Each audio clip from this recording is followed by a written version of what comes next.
Sir, Dr. Rajiv Thakur, to deliver his welcome speech.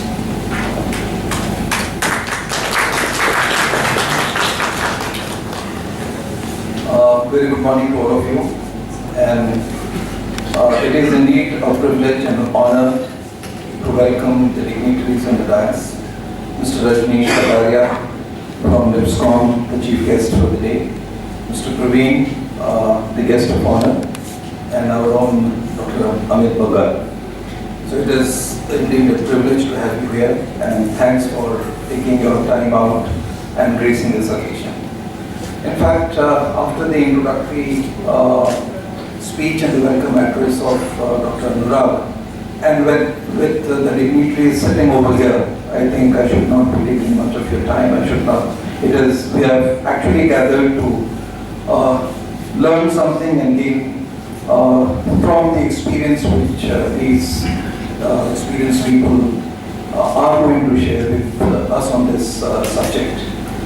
But just to be very, very brief, I must first of all congratulate my faculty colleagues from the finance area and the students, especially with the finance club, who have put this conclave together. And I think we are indeed, I must say that we are happy and we are satisfied that this tradition of creating such platforms where we get to interact with experts from the industry and have their views and expertise on certain contemporary subjects. We are able to continue with that, and we are even getting stronger and stronger in terms of the kind of people that we get to hear at this forum. And I think it would be not an overstatement that we would have done almost about more than 2 dozen of such conclaves in the last 2.5 years. So that's kind of the exposure, and as students you should be feeling privileged about it. Secondly, I would certainly like to congratulate again the team for selecting this very relevant topic, which talks of changing role of financial intermediaries. I think my friend, young friend, she introduced what the financial intermediaries are in a basic language. And it is an evolving concept, starting from simple banking industry to now the wealth management, investment bankers, the mutual fund, and so on and so forth. And changing role, how their role has evolved with the evolving context of the society, with the evolving context of business. And what is more important, we must be, and what we should be expecting from the expert is that when we look future, what is the kind of changing role or the changing responsibilities of the financial intermediaries which is going to play in the society or in the financial institutions today. But more fundamentally, I would say that intermediaries, to understand it simpler, everywhere if there is a giver or a taker, if there is a donor and a receiver, if there is a supply and there is a demand, you will always find there is an intermediary which adds value to certain things. Value for the supplier, value for the customer who demands, and the value for itself.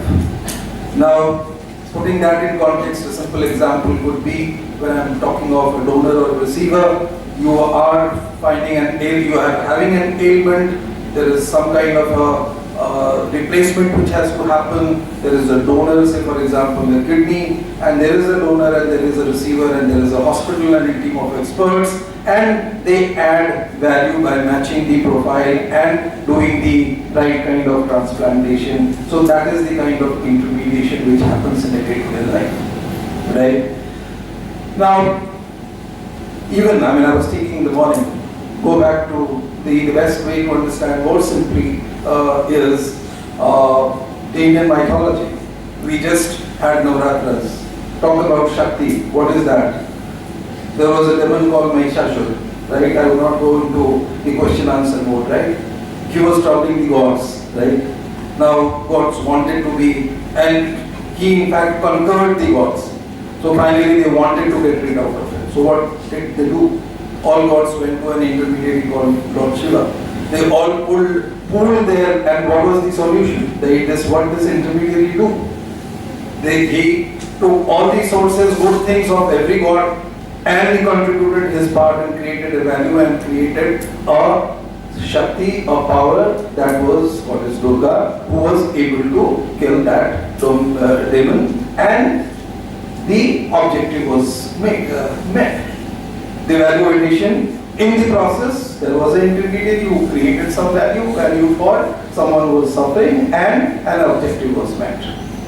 So similarly, when we are talking of a financial intermediary, the role of financial intermediary, if you trace back the history of human civilization, even the barter economy, I come across that even where the barter exchanges were happening, there was a role of intermediary. Right? When you have, we are all aware of a term called Sahukar, right? Who was a money lender. So our society has faced that also. That Sahukar concept prevails even now in some form or the other. Right? Then we had certain colonial period, we had different forms of intermediaries there. Post-independence, what do you find? You were building our economy, there was a role of, what was the role? And then the banking system actually emerged and you wanted to be strong. So banking had a greater role to play. And in the process, what you find is that point in time, what was most important was building of the economy, self-reliance, and what was important is that there has to be a significant of investment which has to happen to build the economy, and for that you need to have certain amount of savings. Savings has to grow. Now where this savings from fragmented sources, it has to be pooled in. So you had an intermediary in form of banking system which facilitated this process. We came across the liberalization, post-liberalization period, growth. Investment started happening, globalization started happening, intermediation. So now we are talking of wealth management, investor bankers, we have mutual funds and so many other things, right? So as the economy and the context evolve, you have the intermediaries also evolving, providing different type of services. Now today when we talk of changing role of financial intermediaries, to me what it seems is, particularly what is important in today's context is, India is talking of taking a giant leap, a high level of growth. It is talking of inclusive growth, which means that you need to reach the farthest corner of the country in terms of development. You want to reach the farthest of the man who is standing in the last of the queue. You want to include them. So that is an inclusive growth concept, and there is an important element of financial inclusion. At the same time, you want to have the development through cooperative services, cooperative participation. There is a role of public-private participation.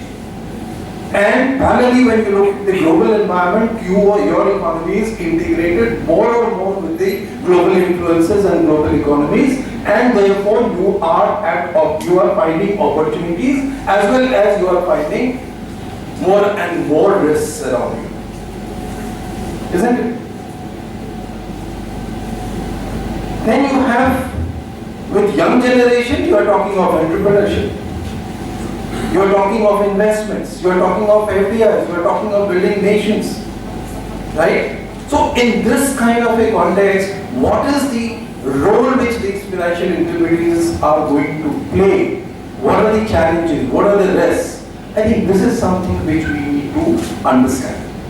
And I'm sure with all our experts here in this panel and in the panel to come, will certainly be enlightened on these areas, and we hope, we are rather confident that when we walk out, we'll carry much more wisdom on the subject, and we can certainly, with those students who are aiming to have a career in finance, they will certainly benefit in their career. And with these words, I wish a great success to this conference, and thanks would like to extend the thanks to all the members who are there in the dais and also the dignitaries who are to follow in the coming sessions. Thank you so much.